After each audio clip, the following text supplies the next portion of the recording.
होली के पावन त्योहार की वो 7 लर्निंग जो आपके लिए डायरेक्ट सेलिंग में सफलता के रंग भर सकती है।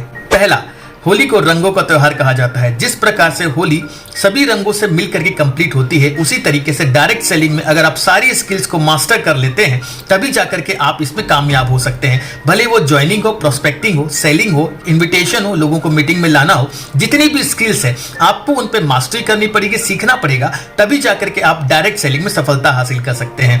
होली की जो दूसरी लर्निंग है वो ये है कि बुराई पर अच्छाई की जीत। जिस तरीके से होली को बुराई पर अच्छाई की जीत का प्रतीक माना जाता है, उसी तरीके से डायरेक्ट सेलिंग में सफल होने के लिए आपको अपने अंदर की बुराइयों से लड़ना पड़ेगा। भले वो बहाने मारने की आदत हो, भले वो टाल मटोल करने की आदत हो, भले वो लोगों की बुराई करने की आदत हो, आपको इन सभी अंदर की बुराइयों पर जीत हासिल करनी पड़ेगी, तभी जाकर के आप डायरेक्ट सेलिंग में कामयाबी हासिल कर सकते हैं।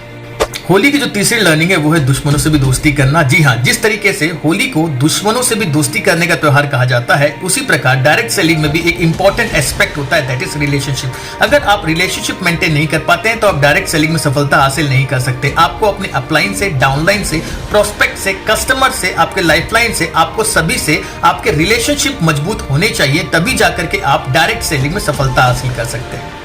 होली की जो चौथी लर्निंग है वो है सफेद कपड़े पहनना। सफेद कपड़ों का अर्थ होता है आपके कैरेक्टर से। अगर आप अपने कैरेक्टर को सही रखते हैं, कैरेक्टर को बेदाग रखते हैं, तो आप डायरेक्ट सेलिंग में एक बड़ी सफलता हासिल कर सकते हैं। लेकिन अगर आपका कैरेक्टर लूज हो गया, कहीं भी आपने अपने चरित्र को खराब कर दिया, तो आप डायरेक्ट सेलिंग में ज्यादा लंबी दूरी तक नहीं चल पाएंगे।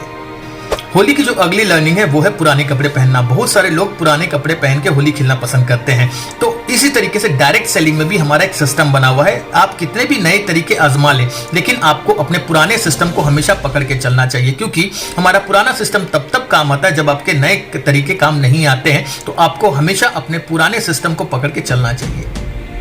होली की जो अगली लर्निंग है वो ये है कि लोगों का ये मानना है कि जितने ज्यादा लोगों को आप रंग लगाते हैं उतना ही प्यार फैलता है। उसी तरीके से डायरेक्ट सेलिंग इंडस्ट्री में जितने ज्यादा लोगों को आप अपना प्लान शो करते हैं, जितने ज्यादा लोगों के पास जाके अपना प्रोडक्ट सेल करते हैं, उतना ही ज्यादा इंडिया के सशक्त होने का जो माध्यम है वो बढ़ता जाता है। तो इसीलिए अगर आप डायरेक्ट सेलिंग इंडस्ट्री में हैं तो आप जितने अधिक से अधिक लोगों को प्लान शो कर सकें, प्रोडक्ट सेल कर सकें, आपको करना चाहिए, बिना रुके, बिना थके, और लगातार बार-बार हर दिन आपको प्रयास करते रहना चाहिए।